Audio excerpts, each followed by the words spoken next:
কেমন আছো সবাই? আশা করি সকলেই ভালো আছো। আমি অপুর সংসারে স্বাগত জানিয়ে শুরু করছি আজকের এই ভিডিওটি।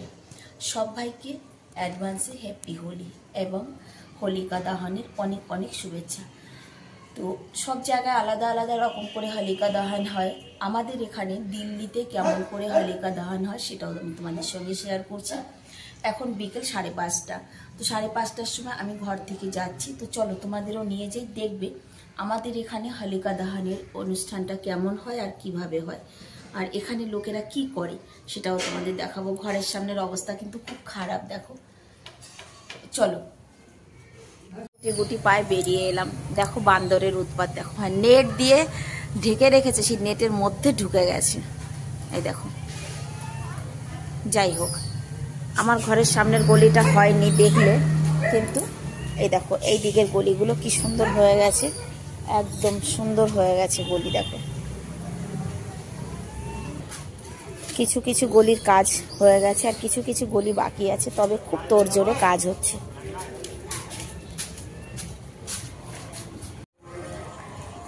পুরো আকাশ মেঘাচ্ছন্ন হয়ে আছে, খুব মেঘ হয়েছে, কিন্তু দেখো এই দেখো এই রাস্তাটা আবার হয়নি।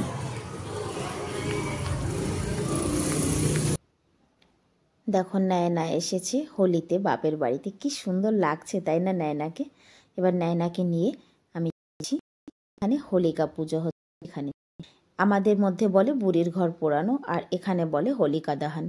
এই যে জায়গাটা দেখতে পাচ্ছ, রাস্তার যে কোনো চৌমোড়ে হোক বা তেমোড়ে হোক, সকালবেলা পণ্ডিতজি একটা লাকড়ি রেখে দেয়। তারপরে সারা দিন এখানে সব মেয়ে ছেলেরা পুজো করতে আসে। যারা পুজো করতে আসে হাতে করে লাকড়ি নিয়ে আসে গোবরের কান্ডা, এটাকে বাংলায় কি বলে জানি না, মানে গোবর দিয়ে যে ঘুটে, গোবরের ঘুটে নিয়ে আসে, সঙ্গে নিয়ে আসে ক্ষীর পুরি জল আর যে সুতোগুলো পেঁচানো।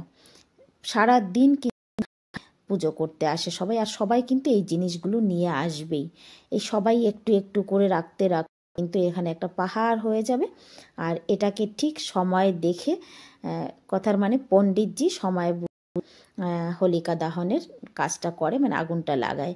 তবে আজকে সময় পড়েছে রাত 12টায়, সেজন্য তোমাদের আর ওটা দেখাতে পারবো না। আর তারই পাশে এখানে হচ্ছে হোলি সমারোহ, মানে উৎসব।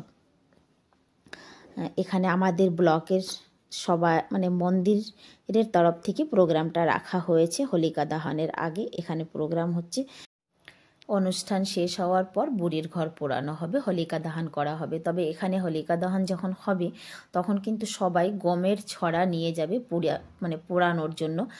আমরা যেমন আলু পোড়া বেগুন পোড়া দিই, এখানে সবাই গমের ছড়া নিয়ে পোড়া দেবে, সেটা পুড়িয়ে পুড়িয়ে বাড়িতে নিয়ে যাবে, সঙ্গে করে একটুখানি আগুন। এটা প্রত্যেকেই কিন্তু নিয়ে যাবে। আর সবাই কিন্তু বাজার থেকে গমের ছড়া কিনে এনেছে, যেমন ধানের ছড়া হয় ঠিক সেই রকম গমের ছড়াও বাজার থেকে কিনে এনেছে।